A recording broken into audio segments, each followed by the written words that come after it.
What if we have these little souls inside of us? And every time we hate ourselves, judge ourselves, dislike ourselves, it feels like its existence is threatened. It feels like we might do away with it. Whoa. There's a part of us that often feels like if we're not distinct and separate, that we will cease to exist. And that might sound like an overstatement, but it's not. There's a part of us that is actually scared to death of not existing. So a lot of times it needs unique coordinates in order to verify that it exists. It wants the things that separate it from everything else. So it's comfortable in one sense because it knows that it exists. It has coordinates that are all its own. But on the other hand, it makes us very lonely because it separates us from everybody else. If you can get in touch with that part of yourself, realize that it's there, and realize that it is okay, but that it's spending your uniqueness. It's blasting it out like a shotgun pattern. Just wherever it can find a place to be unique, it finds identity. If you can take that, if you can focus that energy, if you can dial it in like a laser beam, decide where and when you want to use it, you can make real change in the world. You want to do the haircut, the piercings, the tattoos, you want to do the music, the funky car with the stickers on it, that's fine. Just make sure you save something for the things that really matter, where there's a place that only you can make a difference. You know, the examples that I gave of, you know, whatever, haircuts, tattoos, piercings, things like that, that's not the stuff that takes all of the energy of our uniqueness from us or misuses it. It's the things like feeling compelled to have a unique sense of humor, feeling compelled to have unique politics, feeling compelled to reinvent the wheel at every turn because every time you take somebody else's word for something or you like something that is common, you start feeling ordinary or lost in the crowd. That's the kind of stuff that robs us of our energy. Wow, okay, I'll stop for this.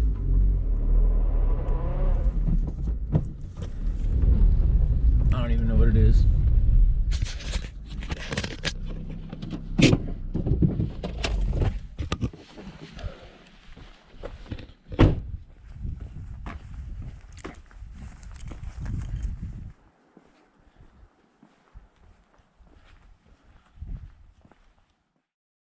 It might sound strange, but it's possible that there is a need for some of us to confirm our own existence, for the deeper self, to find a way to let that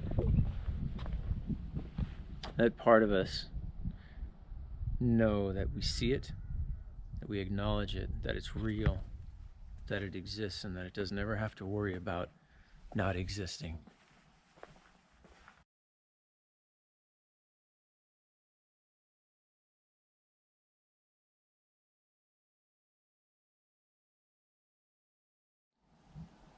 This is actually a monument. When I pulled over, I didn't know that until I went up in the tower. This is a monument constructed to a young woman by her father.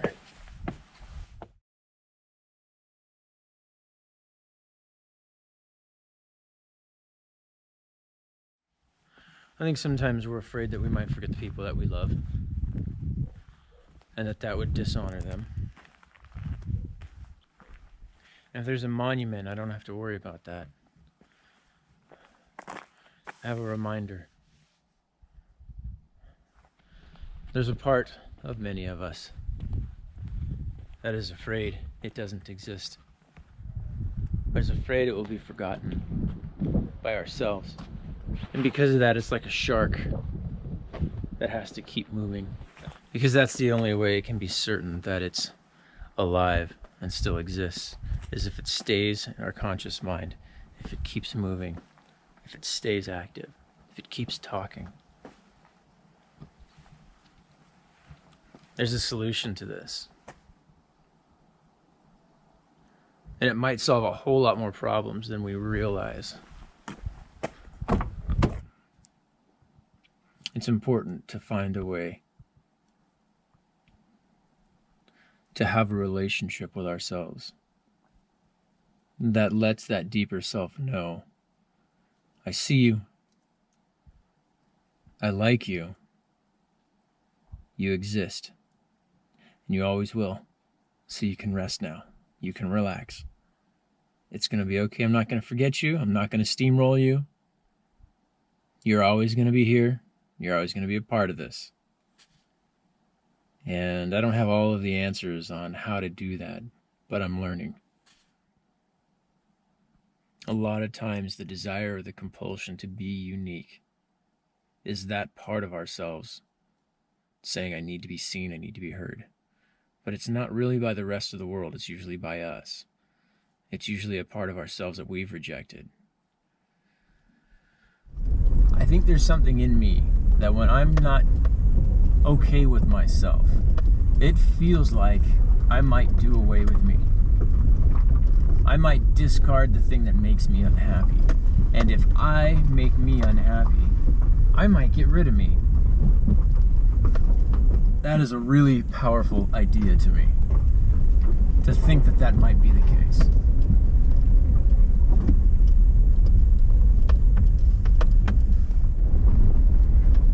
I don't know this is the quickest way to get where I'm going, but this is what the map is telling me to do.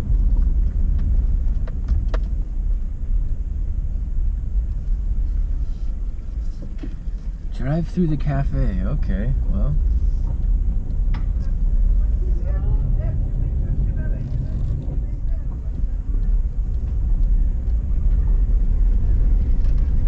What a cool little town.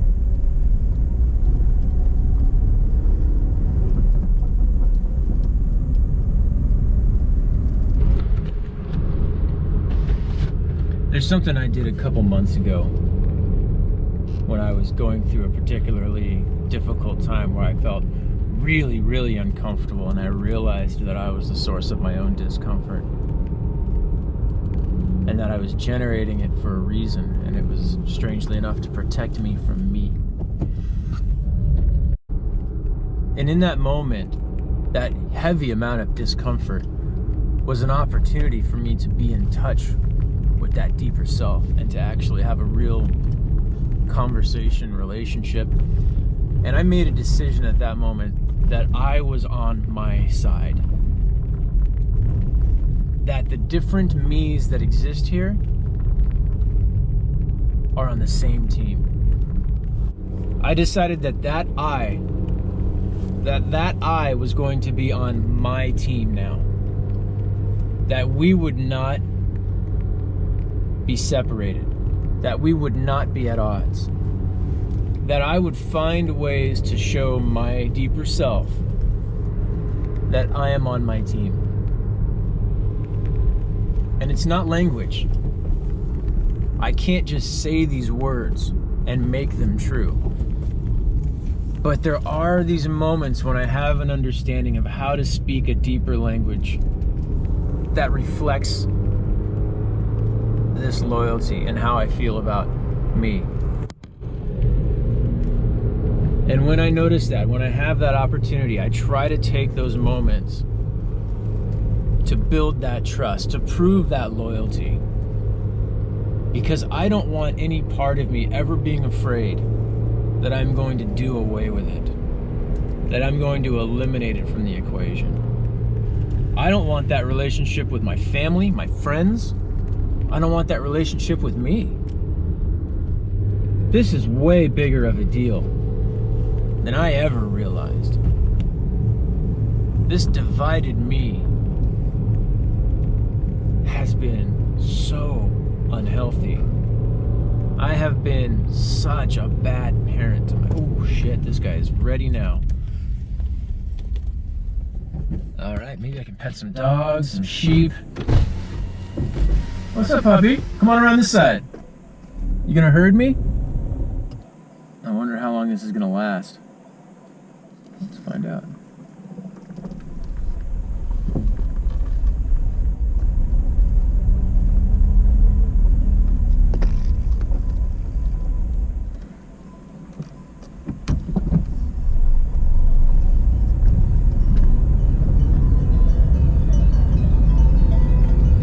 Something like a grasshopper just flew inside the car. Let's see. Let's see if I can flush it out of the vents because it's up by the defroster.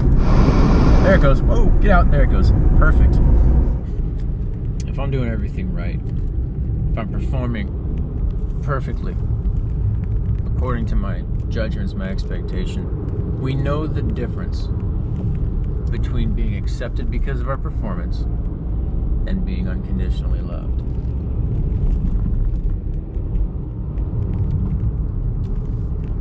There is no beating this game.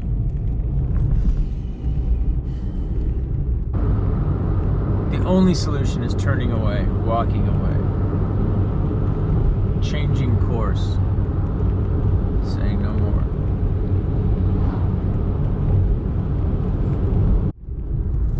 God, I love these trees. I love these trees. I love these trees. I love these trees. Look at these things. These are beautiful trees.